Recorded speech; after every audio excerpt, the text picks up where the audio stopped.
Glória a Deus, aleluia, glória a Deus. Vamos abrir as nossas Bíblias, segundo livro dos Reis, capítulo 18 e o verso 19. Segunda Reis 18 e 19. Rabsaque disse: digam a Ezequias, assim diz o grande rei, o rei da Síria, que confiança é essa que você tem? Glória a Deus. Pergunta para quem está do teu lado aí. Que confiança é essa que você tem? Que confiança é essa? Como nós sabemos da confiança que nós temos se não formos experimentados? Deixa eu fazer uma outra pergunta para melhorar isso aqui. Quantos querem ser usados por Deus para curar enfermos?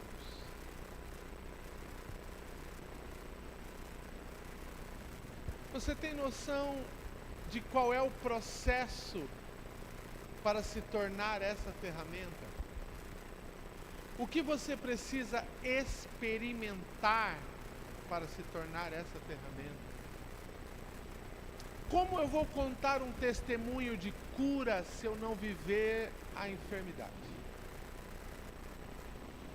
Como é que eu vou contar um testemunho de prosperidade se eu não passar pelo deserto financeiro? Como eu terei um testemunho de uma grande vitória se eu não enfrentar uma grande batalha? Como eu vou poder contar as experiências se eu não vivê-las? Eu não gosto de falar de mim porque eu acho que falar das coisas da palavra de Deus é suficiente. Mas por que Deus dá testemunho para nós?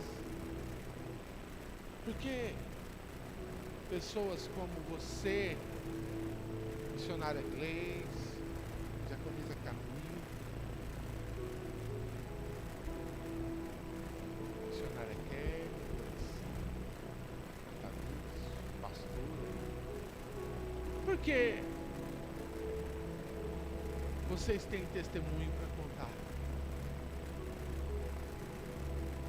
Se somente da palavra fosse suficiente, não haveria necessidade de Deus nos levar por caminhos desertos e nos fazer viver grandes experiências. E é curioso porque todas as vezes você tem que ficar provando que você conhece Deus. A cada pessoa nova que você conhece, todos têm um perfil e um julgamento da sua pessoa, de como você é, de como você se comporta, da sua força, da sua fraqueza, até onde você vai aguentar, até onde você chega.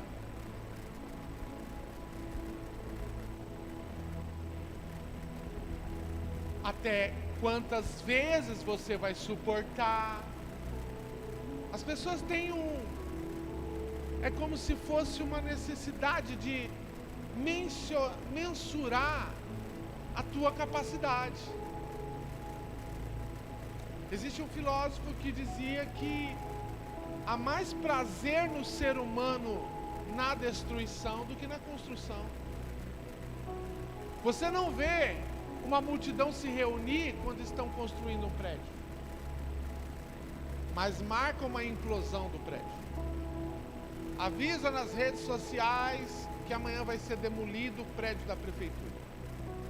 E você verá a cidade toda se reunir para ver a destruição do prédio. Há um prazer no ser humano que ele tenta esconder, de ver as coisas destruírem E ele não sabe por quê.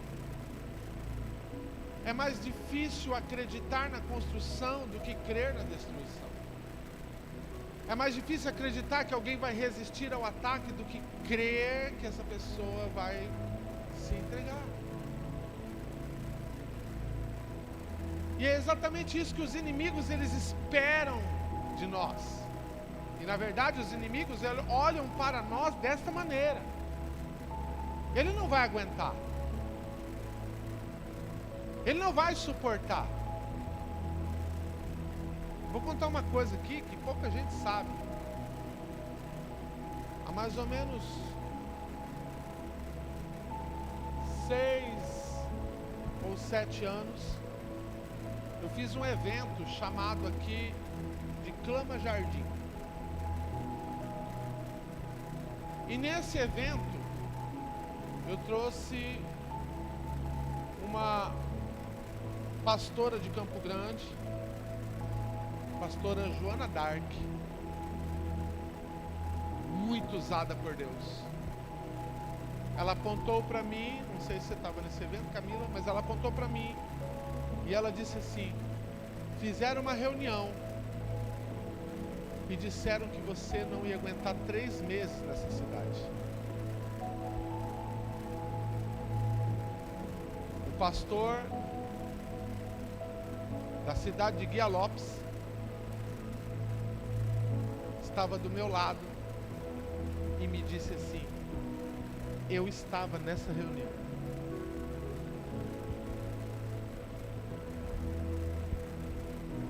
Estou aqui há 8 anos. Porque o que define você não é o que as pessoas dizem. O que define você não é o que os outros dizem. Eles não têm poder para avaliar a tua capacidade, a tua resistência. Eles não têm poder para mensurar onde você chega, aonde o teu ministério vai, e como vai, e o que será. Quem tem poder sobre isso é Deus. Quem define é Deus. Quem declara é Deus. Nós participamos de uma conferência agora em Campo Grande. E eu estava pregando lá, e foi um dia muito extraordinário, porque eu acho que eu nunca preguei como eu preguei naquela manhã sobre Jeremias. E havia um pastor naquele lugar.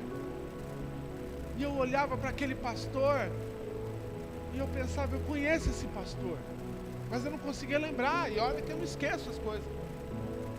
Mas eu olhava e eu não conseguia. E depois que acabou, eu fui cumprimentá-lo. E ele falou: eu lembro de você, mas não sei de onde. E quando eu comecei a falar, ele me lembrou. Lembrei de onde eu te conheço. Você fez um evento, conferência de homens, na cidade de Jardim. E eu me lembrei desse varão. É um pastor lá do Rio de Janeiro. E eu vou dizer isso aqui. E por que eu estou contando isso aqui? Porque eu quero que você entenda que nada acontece sem um propósito maior chamado Deus. O homem ele se confunde nas coisas que acontecem, todo mundo quer uma explicação, e esse é o nosso grande problema, de tentar descobrir o que é que Deus está fazendo. Quando Nabucodonosor leva Israel para o cativeiro, muita gente dizia: Deus nos abandonou, Deus nos deixou. E Nabucodonosor pensava: eu venci. Mas antes de Nabucodonosor, havia uma profecia. Havia uma profecia dizendo que Deus levaria o povo para o cativeiro. Antes de Nabucodonosor nascer, Deus já tinha declarado o que ia acontecer. Só que tem uma coisa: Deus também declarou que quando acabasse o tempo, o povo sairia do cativeiro, ninguém iria segurar. Ou seja, Nabucodonosor é só uma peça dentro de um plano maior que Deus está regendo. Eu quero que você entenda nessa noite que Deus está mandando te dizer: Deus tem um plano, Deus tem um plano, Ele tem um plano. Nada saiu do controle de Deus. Pode ter saído do meu, pode ter saído do seu, mas do dele com certeza não saiu. Ele tem um plano. E sabe o que é o plano? Está em Jeremias 29, verso 11.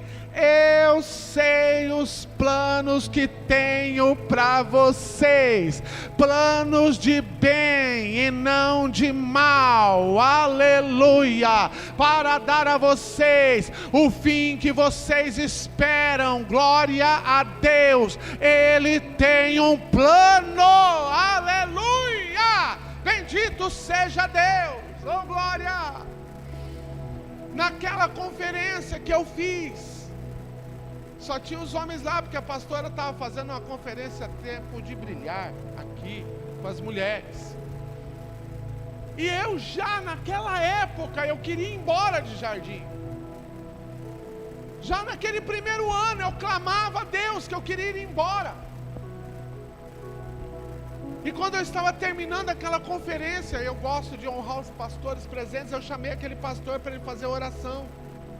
E quando ele pegou o microfone, ele falou: eu falei com o Senhor assim que eu entrei aqui, porque eu só ia entregar essa palavra se eu recebesse uma oportunidade. E como eu recebi a oportunidade, ele olhou para mim e disse assim: diz o Senhor,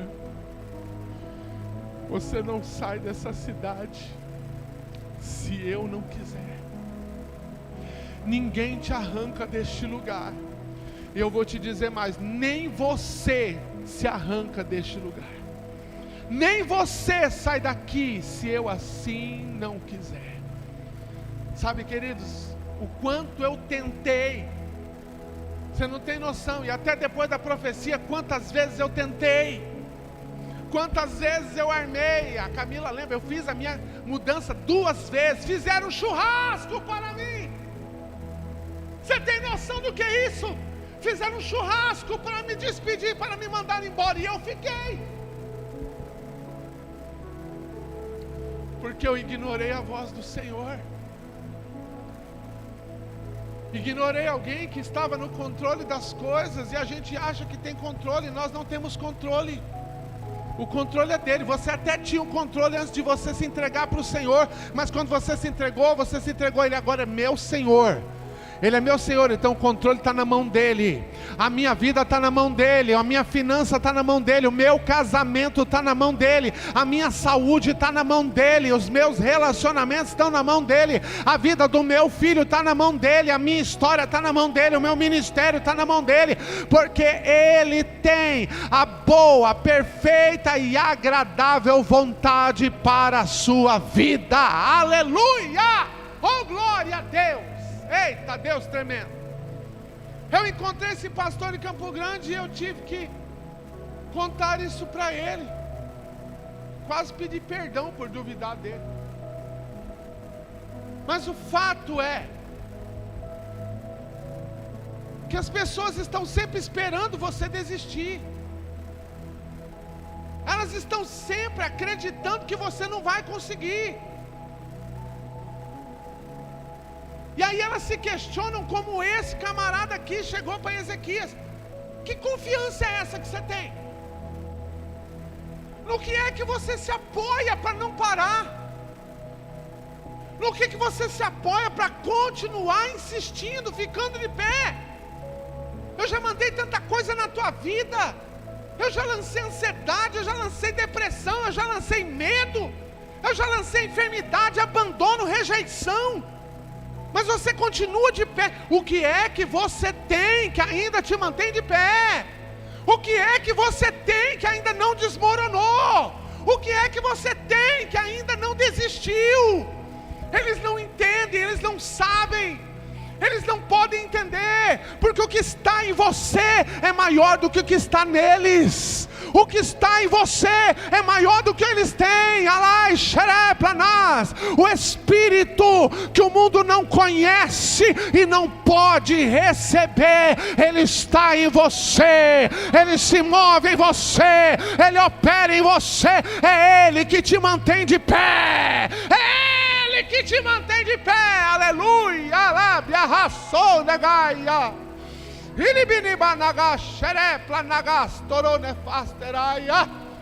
Aleluia! Ezequias está sendo ameaçado por um rei que é muito mais poderoso do que ele. Um exército infinitamente maior. Um poder bélico muito maior. Os nossos inimigos sempre serão maiores. Senão Deus não vai ajudar. Você conhece a história de Samar? Conhece a história de Samar? Samar era um dos valentes de Davi, que foi atacado pelos filisteus. E sabe o que aconteceu? Os companheiros de guerra dele foram abandonando ele. E ele ficou sozinho no meio da plantação. Sabe o que ele fez? A Bíblia diz que ele sozinho, ele pegou na espada e falou: eu vou ficar aqui. Eu vou defender o meu campo que Deus colocou na minha mão. Eu morro, mas eu morro no meio do campo. Eu morro, mas eu morro no meio do meu pé de lentilha. Ninguém vai levar o que Deus colocou na minha mão. Ninguém vai levar aquilo que Deus colocou para eu cuidar. Ei, a Bíblia diz que Deus deu grande livramento a Samar naquele dia. Sabe por quê? Porque você e Deus ainda são a maioria. Os seus inimigos são maiores, tem mais poder, tem mais quantidade de amigos, fazem uma conferência, se reúnem para acabar com você. Mas eu vou liberar uma palavra nesta noite. Eis que envergonhados e confundidos serão todos que se irritarem contra ti. Todos serão confundidos e envergonhados. Nenhuma ferramenta preparada contra ti prosperará. Nenhuma língua que se levantar contra a tua vida vai prevalecer. Tu a condenará, diz o Senhor. Esta herança que de mim procede. Há um Deus neste lugar. Há um Deus neste lugar. Aleluia! Eita, Jeová tremendo, glória a Deus. Ezequias é ameaçado, Ezequias é humilhado, e essa é uma questão que a gente precisa aprender, lidar. Por que Deus permite a humilhação? Por que Deus permite? Por que Deus permite José ficar dentro da cova, humilhado pelos irmãos, chorando, e eles no alto da cova zombando e dizendo: vai, sonhador, continua sonhando. E um menino de 17 anos na cova com medo, que só tinha por ele a promessa de Deus. Por que Deus permite? Por que Deus permite um Elias se alimentar da boca de um corvo? Animal imundo para o judeu, mas se quiser comer, vai ter que comer do corvo. Porque Deus permite o seu próprio filho ser espancado, escarnecido, surrado, esbofeteado. Não sei se você sabe, mas quando nós éramos crianças tinha uma brincadeira chamada cabra cega. Você vendava os olhos da pessoa e ficava cutucando ela, ela tinha que descobrir quem que era. Essa brincadeira nasceu na zombaria de Cristo. Vendaram os seus olhos e a Bíblia diz que batiam nele com uma cana e diziam: profetiza quem te bateu. Meu Cristo foi humilhado. A Bíblia diz que os soldados cuspiram em Jesus. Não foi ordenado cuspir, foi ordenado bater e crucificar. O cuspe não veio da ordem de Pilatos. O cuspe veio da própria vontade dos soldados de humilhá-lo. Porque Deus permitiu a humilhação. Esse Cristo morre na cruz. E alguns anos depois, um mestre chamado Paulo vai esclarecer.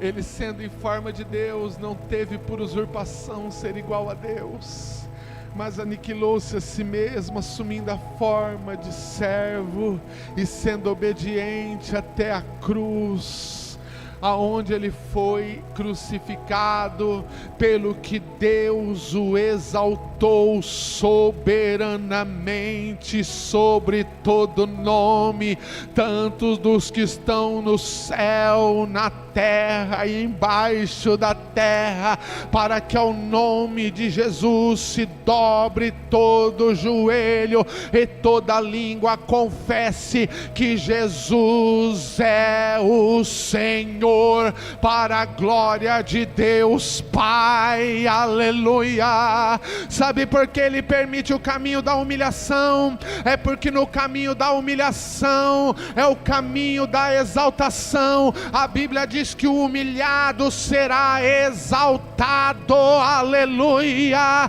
É no caminho da humilhação que José se torna governador do Egito. É no caminho da humilhação que Elias se torna o leão dos profetas. Há uma bênção de Deus vindo na tua direção, há um milagre de Deus vindo na tua vida, há um milagre de Deus para esta igreja. Deus está preparando algo que quando for contado ninguém vai acreditar. Quando contarem, alguém vai dizer: não é possível, eu achei que tinha acabado, eu achei que tinha fechado, eu achei que tinha morrido. E alguém vai dizer: não, agora Jesus está operando lá. Quem entra é curado, batizado, renovado, cheio do Espírito. E alguém vai dizer: como é que isso aconteceu? E alguém responderá: é porque a igreja é dele, o lugar é dele, o povo é dele, o Espírito é dele, quem manda é ele, a última palavra vem dele. Aleluia! Eita Deus tremendo! Oh glória! Ezequias é ameaçado, e o que eu acho extraordinário é isso. Ezequias, ao invés de ficar chorando dentro de um quarto, lamentando a própria sorte, a Bíblia diz que ele resolve fazer um culto. Oh aleluia, oh aleluia. Ele resolve fazer um culto ao Senhor. Oh glória, oh aleluia. Eu imagino que Ezequias pensa assim: se eu tiver que morrer, eu vou morrer adorando o nome dele. Se eu tiver que cair, eu vou cair adorando o nome dele. Nem que seja a última coisa que eu faça, eu ainda vou adorar o nome dele. A Bíblia diz que Ezequias faz um culto para o Senhor. Ele começa a adorar o Senhor, e naquele culto há alguns meninos que estão ali, que são os filhos de Coré. Coré tem uma história muito triste na Bíblia, eu nem vou contar porque não dá tempo. Mas Coré foi o camarada que se levantou contra Moisés, e por conta disso o chão se abriu, engoliu Coré e a sua família na sua rebeldia. E aqueles que se ajuntaram com ele morreram também. Mas a Bíblia diz que os filhos de Coré não morreram. Eles não morreram. Só que eles não morreram e herdaram o legado do pai. Quem olhava para eles fazia referência ao pai rebelde, fazia referência ao pai revoltoso, fazia referência ao pai desobediente. Quando olhavam para eles, olha lá, o filho do rebelde. Olha lá, ó, como é que morreu o pai dele? Deus engoliu, abriu a terra e engoliu, vivo. Essa era a referência desses jovens. Eles estavam no culto, mas ninguém dava oportunidade para eles. Eles não podiam, quer dizer, eles até cantavam, mas quando ninguém queria ouvir, porque afinal eles eram filhos do rebelde. Mas aquele dia era um dia diferente, porque naquele dia havia uma guerra preparada. Havia uma guerra onde todos acharam que iriam morrer. Então naquele dia o culto é diferente. Naquele culto todo mundo vai adorar o nome do Senhor. E então, depois que todos cantaram, chamaram os filhos de Coré para adorar o nome do Senhor. E quando eles começam a adorar o nome do Senhor, eles começam a cantar um louvor que ninguém tinha ouvido até aquele dia. Eles abrem a sua boca e começam a cantar: Deus é o nosso refúgio e fortaleza, socorro bem presente na hora da angústia. Oh meu Deus, eu imagino as pessoas naquele culto achando que vão morrer, achando que a história acabou, e eles continuam cantando: portanto não temeremos, ainda que a terra se transtorne, os montes se abalem no meio dos mares, ainda que as águas tumultuem e espumejem na sua fúria, os montes estremeçam. Eles estão ouvindo e de repente eles falam: há um rio cujas correntes alegram a cidade de Deus, o santuário da morada do Altíssimo. Deus está no meio dela e jamais será abalada. Deus ajudará ao romper da manhã. Eu imagino aquelas pessoas se alegrando e pensando: Deus está conosco, o Deus de Jacó é o nosso refúgio. Eles dizem: bramam as nações, reinos se abalam, Deus faz ouvir a sua voz e a terra se dissolve. Escutem, o Senhor dos exércitos está conosco, o Deus de Jacó é o nosso refúgio. Venham, contemplem as obras do Senhor, olhem o que Ele fez na terra e prestem atenção. Ele faz cessar a guerra até os confins do mundo. Ele quebra o arco, Ele despedaça a lança, Ele queima os carros no fogo. Aquietem-se e saibam que o Senhor é Deus. Saibam que o Senhor é Deus. Saibam que Ele será exaltado entre as nações. Saibam que Ele será exaltado na terra, porque o Senhor dos exércitos está conosco. O Deus de Jacó é o nosso refúgio. Deus nos dá uma palavra nessa noite, neste lugar: aquietai-vos e sabei que o Senhor é Deus. A diaconisa Camila liberou a palavra aqui: a peleja não é vossa, a peleja é de Deus. Quando o teu inimigo é maior do que você, então a guerra não é tua. Quando o teu problema é maior do que você, a guerra não é tua. Quando o problema que você enfrenta é maior do que você, então o problema não é teu, o problema é de quem pode resolver. O problema é dele. A tua luta está na mão dele, a tua causa está na mão dele. Ei, o teu problema está na mão dele. Hoje Deus libera uma palavra para a tua vida: você não será abalado, você não será abalado.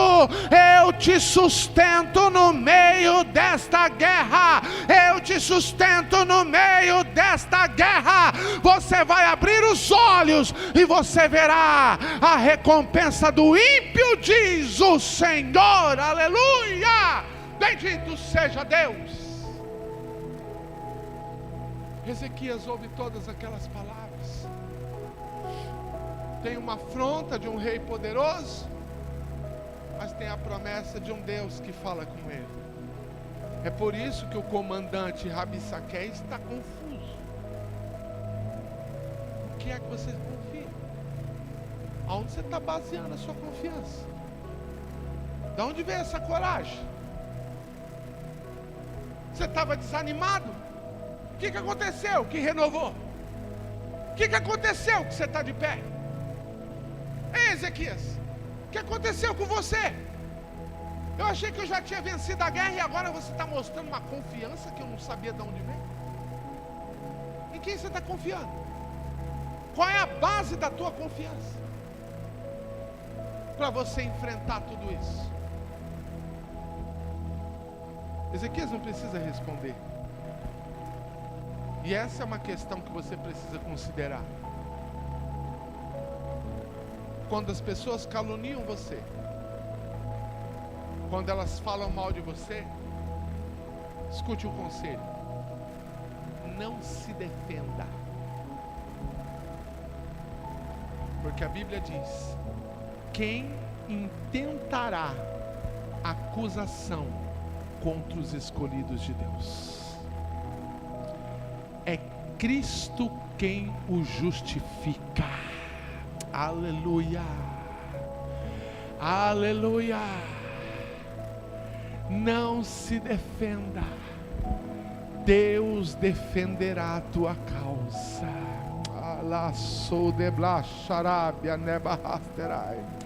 Deus vai defender a tua causa. Deus vai pegar esta guerra na mão dele.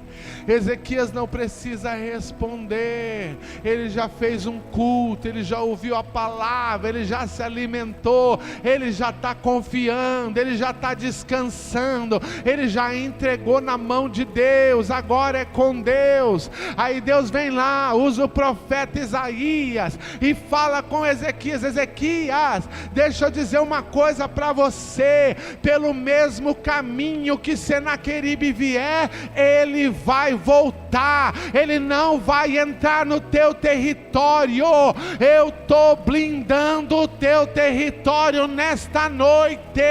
Ele não vai entrar no teu território, ele não entra na tua casa, ele não entra na tua família, ele não entra no teu ministério, ele não entra na tua finança, ele não entra na tua saúde, ele não entra na tua casa, ele não entra. Deus está marcando o território da tua vida hoje e está dizendo: eu estou te livrando do laço do passarinheiro.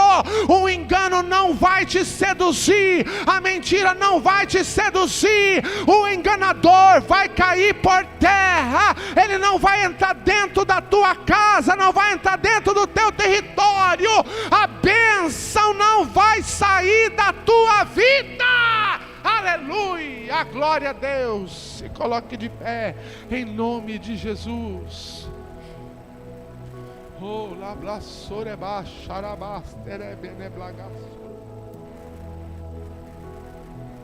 oh, aleluia.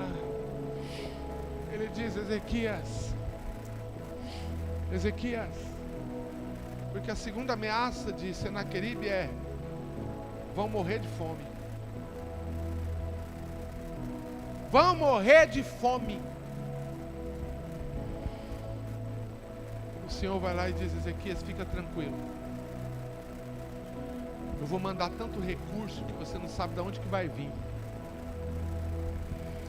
Eu vou soprar recurso que você não sabe de onde vai chegar. Pessoas vão te ligar. Pessoas vão te ligar oferecendo proposta, oferecendo acordo, oferecendo bênção. Ei, você vai receber mensagem. Se prepare, fica o teu telefone carregado, atenda ele, porque Deus está mandando uma bênção chegar na tua vida. Está chegando uma bênção na tua vida. Acham que você vai passar necessidade? Deus está dizendo: pois agora é que eu vou sobejar, agora eu vou transbordar, eu vou mostrar para eles quem é o Deus Todo-Poderoso, quem é o Senhor dos Exércitos, quem é o Senhor Jeová, quem é Deus na terra. Eu vou mostrar para eles quem é o Senhor aqui neste lugar. Eu vou mostrar que eu levanto o filho das pedras. Eu vou mostrar que eu abro porta onde não há porta, eu abro caminho onde não há caminho. Eu faço milagre para mostrar que eu estou no controle, eu estou no comando. A história é minha, o poder é meu.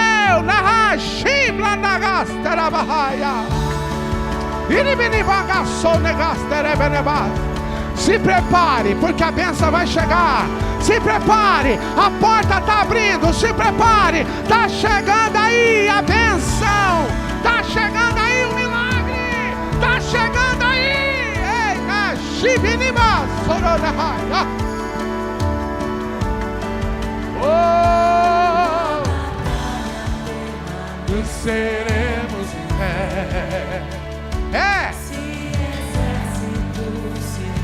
contra nós. É assim. Declare isso. Declare isso. Essa declaração é profética. Eu quero que você mire na luta que você está vivendo. Eu quero que você mire na batalha que você está enfrentando. E você diga para ela: eu não vou ser abalado. Eu não serei abalado. Eu não vou cair. Eu não vou tombar. Eu não vou tombar. Deus vai me deixar de pé. A esperança nasce com... Olha aí. Deus é por nós, Ele é o vencer. Confiando em nosso Deus. É nele que eu confio. Foi Ele quem me chamou. Foi Ele quem me escolheu. Quem me fez pastor foi Ele. Quem me separou foi Ele. Quem me escolheu foi Ele. Quem me elegeu foi Ele. Quem te chamou foi Ele. Quem te escolheu foi Ele. Quem te separou foi Ele. Quem te escolheu foi Ele. Confiando em nosso Declare.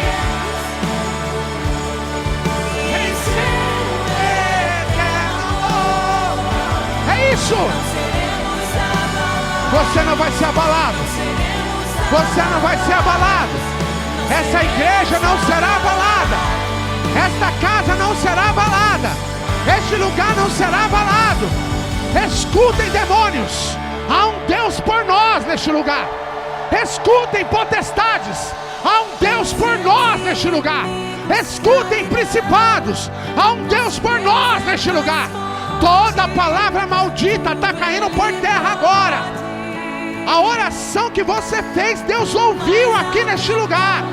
Toda oração maldita foi cancelada. Toda palavra maldita foi cancelada. Deixa Deus usar a tua voz. Deixa Deus usar a tua palavra.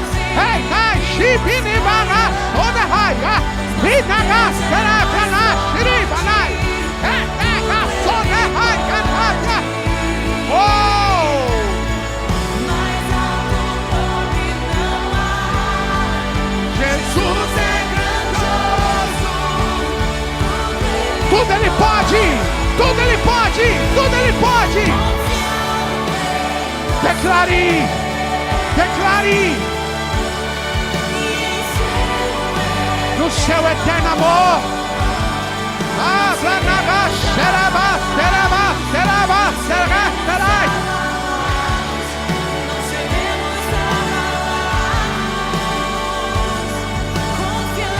Uou! Uou! Confiando em nosso Deus. Eterno amor. Não seremos abalados. Não será abalado. Não será abalado. Não será abalado. Não será abalado. Não será abalado. Confiamos nele. Nós confiamos nele. Nós confiamos nele. Nós confiamos nele. Há uma palavra profética liberada para a tua vida nessa noite. Ei, Deus liberou uma palavra profética poderosa na tua vida hoje. Você não será abalado. Glória a Deus. Aplauda o Senhor em nome de Jesus. Aleluia.